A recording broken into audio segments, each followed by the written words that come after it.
मेली कंठ सुमन के माला, अरे पटवा पुनि बल दे विशाला, पुनि नाना विधि भई लड़ाई, और बिटप ओट देखी रघुराई।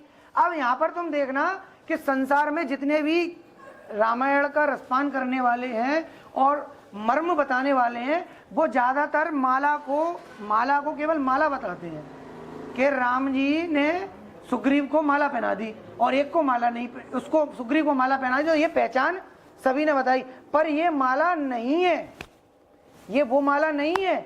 यहाँ पर साफ लिख रहे हैं मेली कंठ सुमन के माला, सुमन सुंदर मन की माला, यहाँ सुंदर मन अंदर, अंदर सुमन सुंदर मन, समझो पहचानो। वो बहुत ज्यादातर सभी को माला, उन्होंने साहब वो माला पहना दी राम जी ने, तो पहचान हो गई कि ये माला वाला मेरा है और बिना माला वाला उसका। ऐसा नहीं है। पहले पूरे शब्द की गहराई को समझेंगे, एक एक शब्द पर विचार और विमर्श हम करेंगे तुलसीदास बाबा का। अगर तुलसीदास बाबा का एक शब्द भी हमसे छूट गया तो अधूरी है वो चौपाई। शब्द नहीं छूटना चाहिए। सुमन सुंदर मन की माला, मन कहाँ है? अंदर। तो सुंदर मन की माला, अब समझो। हाँ, अब यहाँ पर तुलसीदास बाबा क्या कह रहे हैं कि राम जी स्वयं कह रहे हैं, हे सुग्रीव, जो जीव मेरी राम नाम की माला, यानी मेरे राम नाम को माला की तरह अपने सुंदर मन में विराजमान कर लेता है, ये वाली माला नहीं, माला फेरत जो कि भैया और मिटाना मन का फेर है ना, तो माला तो फेर दे रहा हूं, मिटाना मन का फेर मिटाना है, ये माला फेरने से कुछ नहीं होगा। और ना माला की हमें नाम जप की माला की गिनती करनी है, क्योंकि फिर ध्यान हमारा गिनती पर रहेगा। हम तो बैठ गए, तू गिनती कर, मुझे नहीं करनी गिनती, मुंह बनावे गिनती करना, मैं हूं अंगूठा जाप, और तू गिनती कर। तेने तू है मुनि, मैं अकाउंटेंट बना दिया, तू गिनती कर मैंने कितनी माला फेर ली, मैं ना गिनती कर रहा हूं। इसको कहते हैं सच्चा प्रेम। तो माला को फेरने से गिनती, क्योंकि दिमाग हमारा गिनती पे जाएगा, उसके प्रेम में नहीं जाएगा। और जब हम यूं बैठ गए तो हमें नहीं मालूम हमने कितनी करी, और हमारा काम पूरा हो गया, अब हमें गृहस्थ के रूप में अपना कार्य आगे बढ़ा, हमें मालूम ही नहीं तेने कितनी माला करी। तू तेरे पे बहुत सारे मुनि में लगा ले, किसी को बहुत मुनि में तेरे पे तू लगाना, तू तो पूरे संसार का, पूरे सबका 3 लोक 14 भुवन का स्वामी है, न जाने कितने मुनि में लगा उनको अपनी चाकरी पे। हम ना गिनती कर रहे, तो ये गिनती करने में दिमाग गिनती पे जाता है। ऐसा ही होता है। एक बार नारद जी की ऐसी परीक्षा ली भगवान ने। नारद जी ने कही मैं पूर्ण रूप से आपका भक्त हो गया हूँ। नहीं, अच्छा ये तो बड़ी सुंदर बात है, नारायण अब मैं नारायण नारायण नारायण नारायण जपूंगा, और मैं तो भैया पूर्ण रूप से प्रभु तुम्हारा भक्त हो गया हूँ। अब तुम क्या सोच रहे हो, मेरे को कोई डिगा सकता है तुम्हारे भक्त को? अच्छा, अरे ये तो बड़ी सुंदर बात है नारद, मुझे तो ऐसा लगता है कि मैं तेरे चरण छू लूं। अच्छा तो नारद एक काम करो, मुझे बड़ी जोर की प्यास लग रही है। अब देखो परीक्षा ले ली, 1 सेकंड लगते हो ना परीक्षा लेने में। नारायण का खेल बड़ा तगड़ा है। उन्होंने कही कि नारायण अच्छा तो एक काम कर, तू मेरा नाम जपेगा, मुझे प्यास लग रही है, एक काम कर, एक लोटा, एक कलसा भर के और पानी ले आ, भर के लाइयो ऊपर तक। नहीं ये कलसा, हाँ कटोरा ले लो, कटोरा भर के पानी ले आ, मुझे बड़ी जोर की प्यास लग रही है।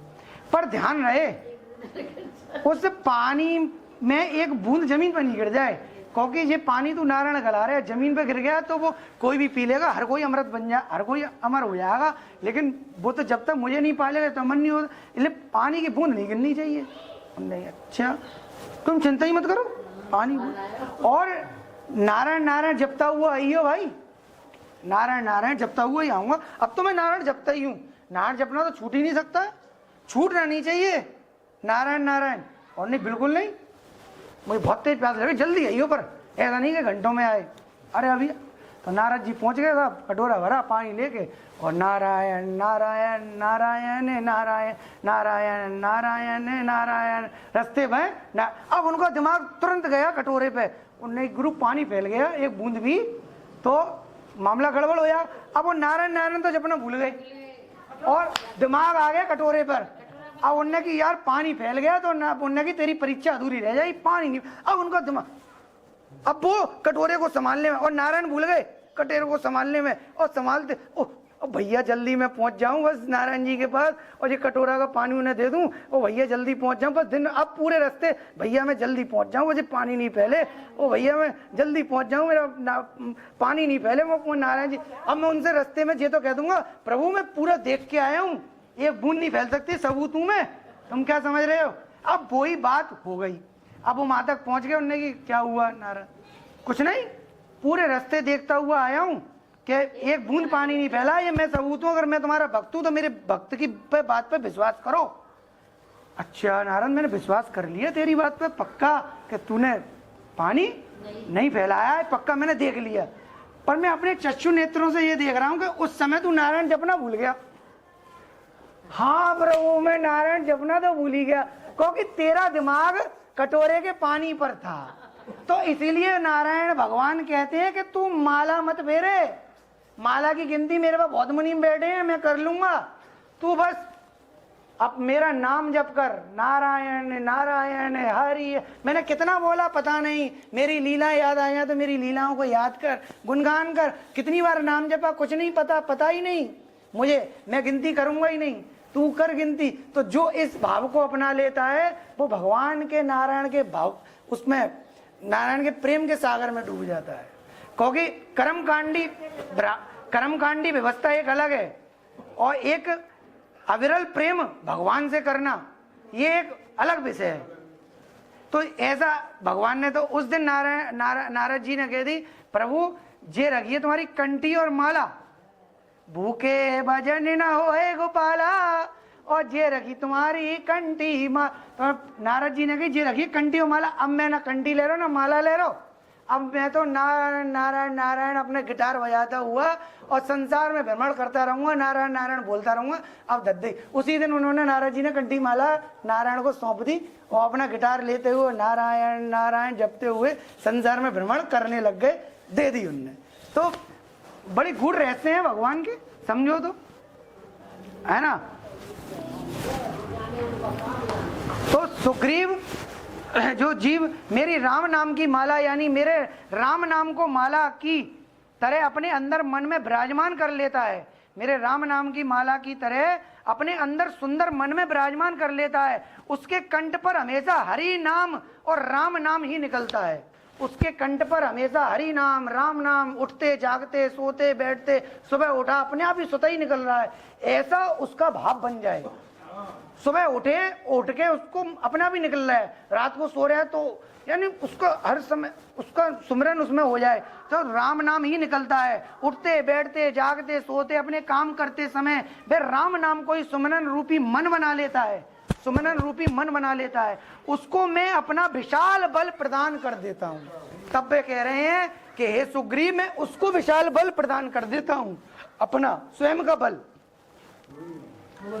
उस जीव के अंदर मेरा बल राम नाम का विराजमान हो जाता है, उस जीव के अंदर मेरा बल राम नाम का विराजमान हो जाता है, फिर वह संसार में अनेकों प्रकार से विधि पूर्वक यानी धर्म के लिए लड़ सकता है।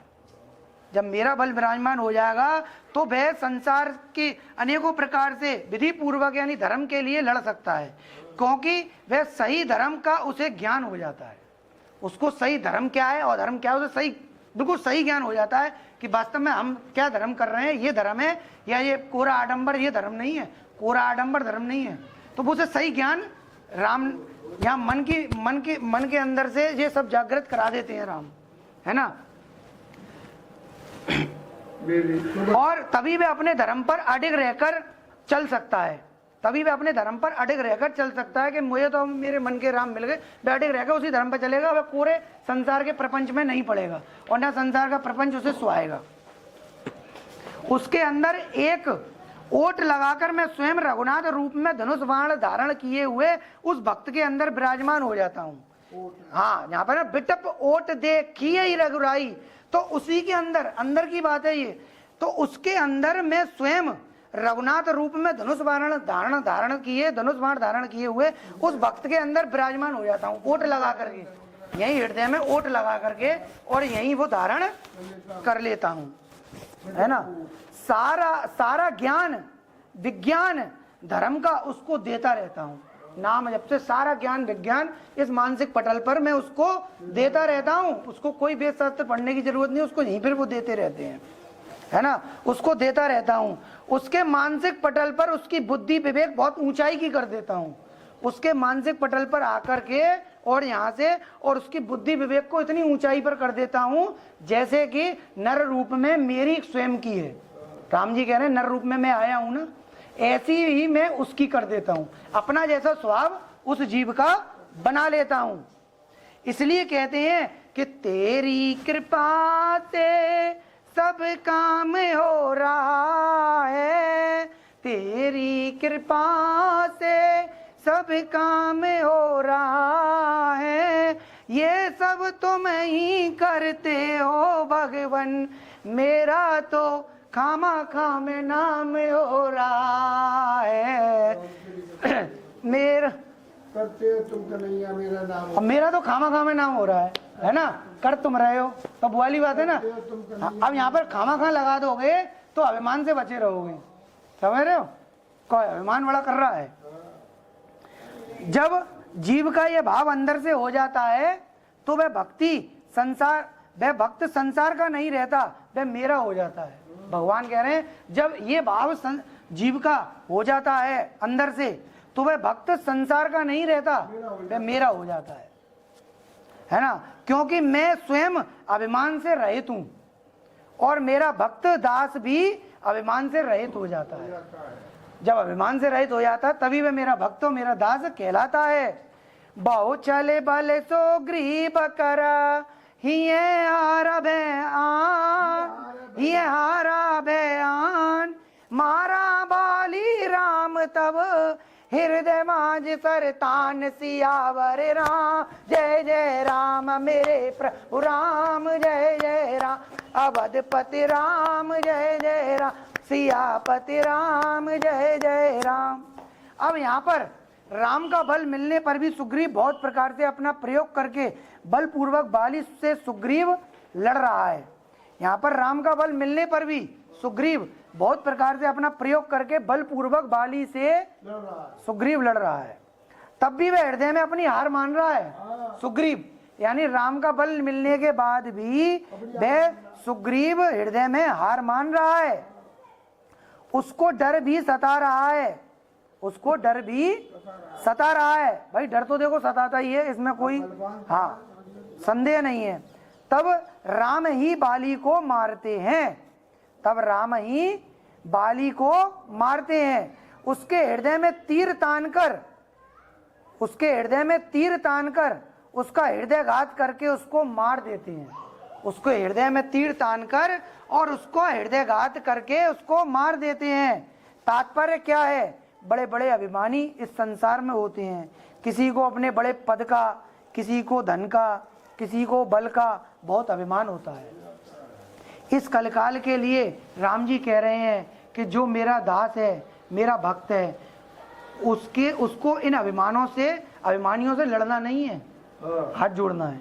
जैसे सुग्रीव लड़ तो रहा है लेकिन डर रहा है, तो यही राम जी बता रहे हैं कि उसको लड़ना नहीं है अभिमानियों से। मेरा भक्त है तो उसको अभिमानियों से लड़ना नहीं है, उनसे भिड़ना नहीं है, क्योंकि वे अभिमानवश उनकी पावर, सत्ता की, पैसे की, रसूख की पावर बड़ी बलवान होती है। अभिमानवश उनकी पावर होती है, राजनीति में, पैसे में, सत्ता में, तो उनकी पावर, सत्ता की, रसूख की, अपने की, और बड़ी बलवान होती है। उनसे कौन साधारण मनुष्य कोई लड़ पाएगा? नहीं लड़ पाएगा ना। तो यही राम जी बता रहे हैं कि उनसे उलझना मेरे भक्तों के लिए हितकारी नहीं है। अगर तू वास्तव में मेरा भक्त है तो उनसे उलझे मत ही ना, हाथ जोड़, अपना काम निकाल, हाथ जोड़ के। उनसे उलझना नहीं है, मेरे भक्तों को उनसे उलझना हितकारी नहीं है। तुमको लग रहा है ये सब गलत कर रहा है, यानी कि भगवान के भक्त को लग रहा है ये सब गलत हो रहा है, भाई ऐसे ऐसे लग रहा है कि गलत कर रहा है, तब भी आवेश में आकर उनसे उलझना नहीं है। ये राम समझा रहे हैं अपनी मर्यादा से, इसीलिए आए हैं वो नर रूप में। क्या समझा रहे हैं? तब भी हमको उलझना नहीं है। तुमको दिख रहा है ये गलत कर रहा है, क्योंकि ये अभिमान में है। ये उल्टा मुझसे 4 भोग सुना देगा, हवाल उलझना नहीं है, हवाल मुझसे उल्टा भोग 4 सुना देगा। हाँ, तो उनसे उलझना नहीं है। क्योंकि उसको अभिमान अपने रसूख का, अपनी सत्ता का, अपने पैसे का, उसकी पावर का होता है, उसकी पावर का उसे होता है। उनसे उलझने में हमारी हार ही होगी, उनसे उलझने में हमारी हार ही होगी। ये भगवान कह रहे हैं जैसे बल पाकर भी सुग्रीव हार रहा है और मन में डर पैदा कर रहा है और डर हो रहा है, तो राम ने ही तो मारा ना फिर बाली को। तो इसी प्रकार भगवान मारने के बाद सुग्रीव को समझा रहे हैं कि उनसे तुम्हें उलझना नहीं है, संसार में जीना है तो नहीं, खामा मारे जाओगे लड़ाई में। उनसे उलझने में हार ही होगी, जैसे सुग्रीव अपने हृदय में हार रहा है, जैसे सुग्रीव अपने हृदय में हार रहा है। और भय भी लग रहा है उसको, भय भी लग रहा है, डर भी लग रहा है। इसलिए हरि के दास को केवल सभी जगह हाथ जोड़कर रहना बताया है। हरि के दास को केवल सभी जगह हाथ जोड़कर रहना ही बताया है। जो हरि का दास है, हाँ, हाथ जोड़कर अपना आगे निकलो, अपने काम को करो। उससे दूर से ही किनारा करके रहना है, उससे दूर से ही किनारा करके, दूर से राम राम करिए और आगे निकलो। उससे दूर से ही किनारा करके रहना है। वह स्वयं ही अभिमानवश पापों का घड़ा तैयार कर लेता है। जो अभिमानी होता है, भगवान कह रहे हैं, वह स्वयं ही अभिमानवश पापों का घड़ा तैयार कर लेता। तू क्यों खामा उसके चक्करों में पड़ रहा है? वो अपने आप ही पापों का घड़ा तैयार कर लेता है।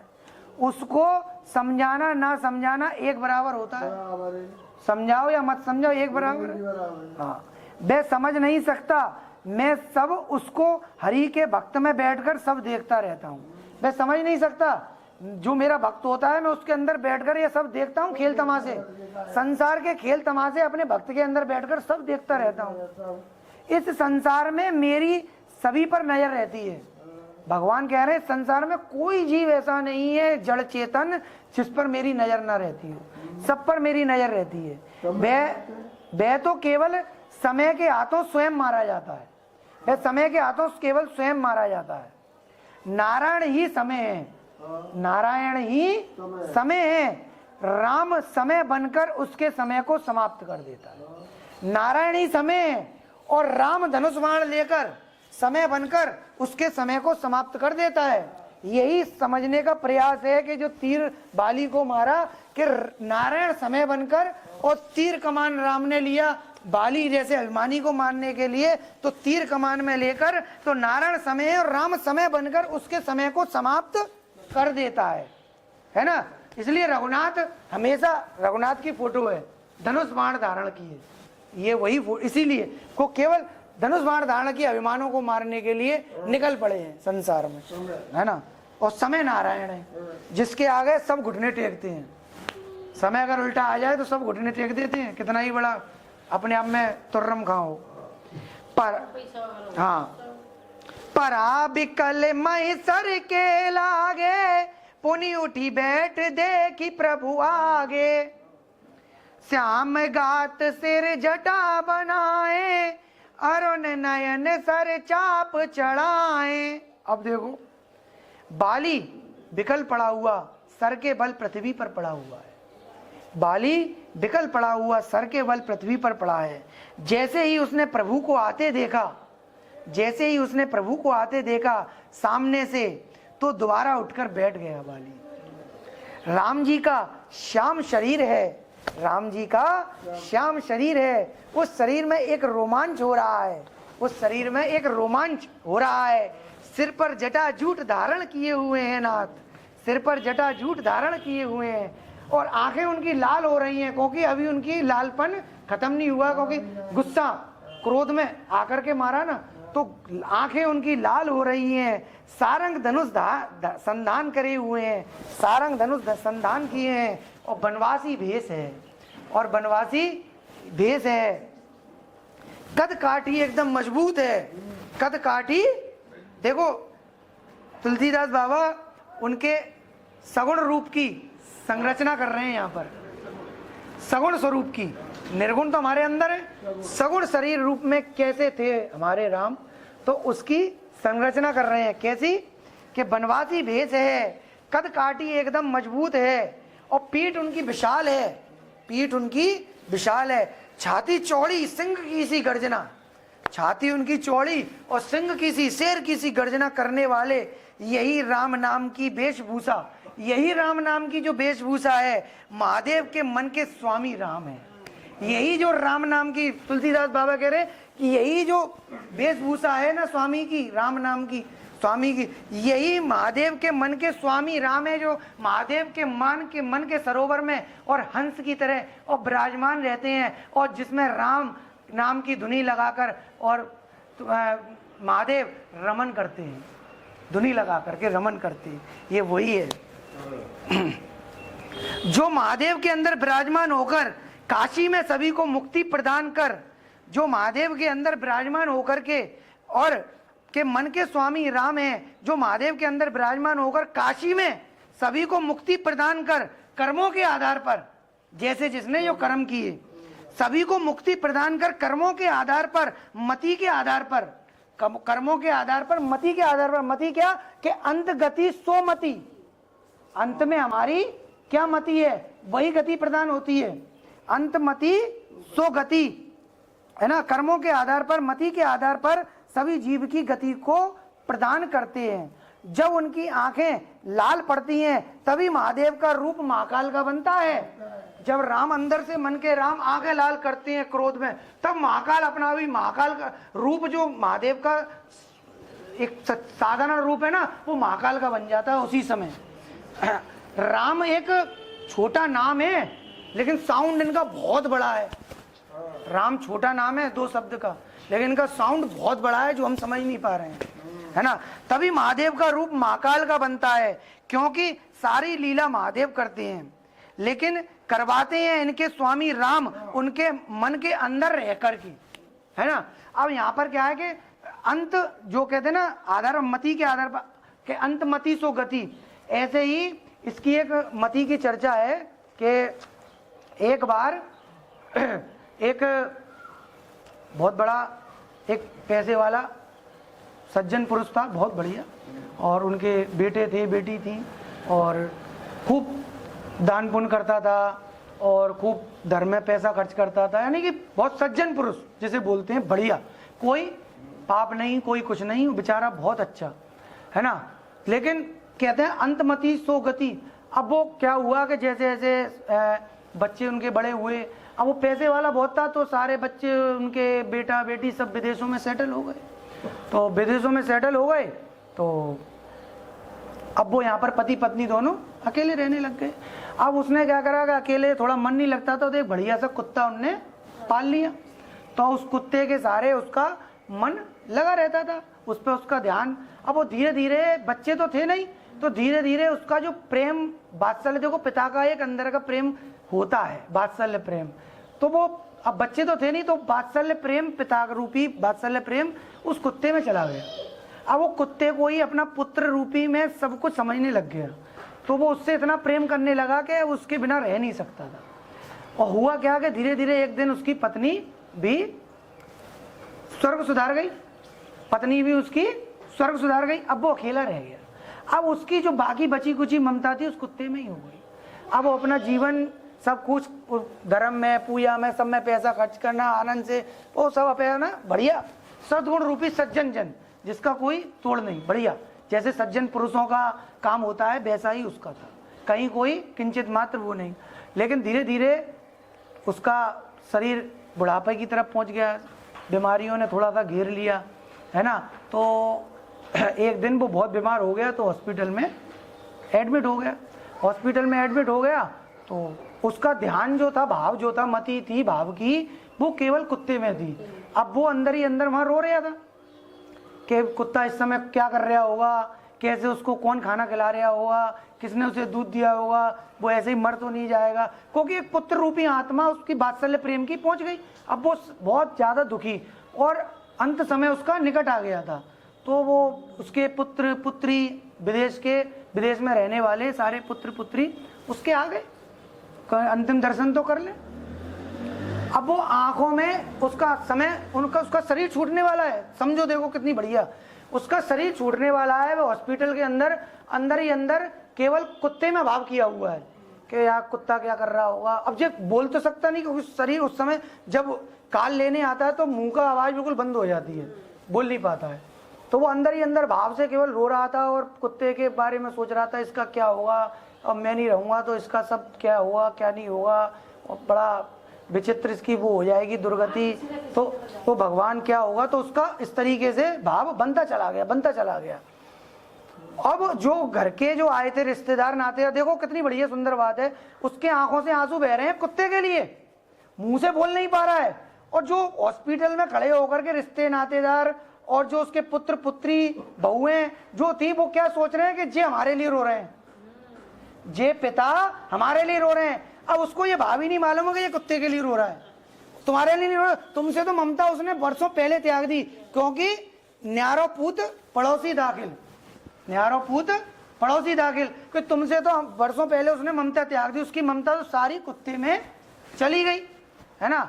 अब नहीं जे बड़ा, तो वो अब वो समझ रहे, अरे देखो हम इतने टाइम बाद मिल रहे हैं, देखो अब सब रिश्ते, देखो माया की लीला, नारायण की माया की लीला क्या है। सब लोग सोच रहे हैं पिता हमारे लिए रो रहा है, पिता उनके लिए कछू ना रो ने को रो रहा हुआ कुत्ता के लिए, है ना, वो नेकू ना रो रहा हुआ के लिए, है ना। अब ये माया की लीला, अब सब रिश्ते देखो हमसे कितना प्रेम, तुम भगत रहो, उसकी लीला बड़ी विचित्र है ना, है वो जानना बस केवल, है ना। अब वो क्या कि उसके प्राण छूट गए। अब वो साहब ऊपर गया आत्मा रूप में, उसके पन्ने मुनीम के द्वारा पलटे गए। तो साहब मुनीम हैरान हो गए। मुनीम ने कही भैया ये तो बड़े सज्जन पुरुष है और इसका कोई पाप है ही नहीं, इसको तो बहुत बड़ी उपाधि मिलनी चाहिए।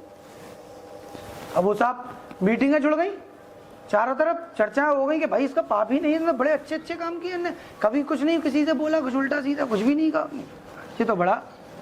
अब भैया वहां तो मीटिंग, अब कोई उसका न्याय नहीं कर पाए कि इसको आगे गति कौन सी दी जाए। तो अब गति देने के लिए भैया सब परेशान हो गए। एंड में भैया बुलाया गया कृष्ण को, राम कृष्ण को बुलाया गया कि भाई हमारी समझ से बाहर है कि इसको आखिर कौन सी ऐसी बिरले वाली गति दी जाए। तो कृष्ण आए, उनको ऐसे ऐसे बताई कि भाई इसका जे ऐसे। तो उन्होंने पूछी अंत में इसकी मति क्या थी, कि साहब इसकी मति अंत में अपने कुत्ते पर थी। अच्छा, तो बस इसकी गति हो गई, अब इसको कुत्ते की योनि प्राप्त होगी। तो प्रभु इसने तो कुछ नहीं किया, लेकिन गति तो कुत्ते की होगी, हाँ, लेकिन गति तो कुत्ते की होगी केवल एक जन्म। और कौन से कुत्ते की होगी कि इसको मुकेश अंबानी जैसे के यहाँ कुत्ता बन करके पहुंचाया जाएगा, जो कि बिल्कुल एकदम मखमल पे चकाचक चलेगा पूरे जीवन। केवल एक जन्म इसको करना पड़ेगा कि अंत मति सो गति, अंत में इसने अपनी मति बिगाड़ ली, अंत में बस केवल हरि नाम निकल जाता तो इसकी गति बिरलों में शामिल हो जाती। अंत में इसकी मति बिगड़ गई, अब इसको कुत्ते की योनि में डाला जाएगा एक जन्म केवल। तो एक जन्म कहाँ मिलेगा इसको, मुकेश अंबानी जैसे करोड़पति अरबपति खरबपति लाला के हैं। तो एक जन्म काटने के बाद फिर ये बिरलों में ही इसकी गिनती हो जाएगी। तो एक जन्म बिगड़ गया ना, है ना, कोई बिना यानी निष्पाप है, वो बिल्कुल निष्पाप है, फिर भी एक जन्म बिगड़ गया केवल अंतमति के कारण। तो यहाँ पर भगवान यही बात बता रहे हैं कि अंतमति हमारी जब ही हो पाती है कि जब हम समय से पहले हरि नाम के संकीर्तनों कीर्तनों में लग जाते हैं। अभ्यास, निरंतर अभ्यास, है ना, निरंतर अभ्यास, हाँ, निरंतर अभ्यास है। तो निरंतर कहते हैं ना कि हम किसी कार्य को कर रहे हैं, उसका निरंतर अभ्यास करें तो एक दिन मंजिल मिल जाती है। ऐसे ही हम निरंतर कोई अभ्यास हम राम नाम का कर रहे हैं, तो अंत में फिर तुम्हें बोलना नहीं है कि हम बोल जाएंगे, तुम बोल ही नहीं पाओगे, काल ऐसा सवार हो जाएगा। लेकिन अगर तुमने जो भजन कीर्तन अगर बल का किया है, बल से भजन कीर्तन किया है, तो वो बल तुम्हें राम नाम अंत में बुलवा देगा, क्योंकि वो राम का बल काल को भी खा जाता है, राम का बल काल को भी खा जाता है। तो ये अंतमति सुगति कहानी है बढ़िया।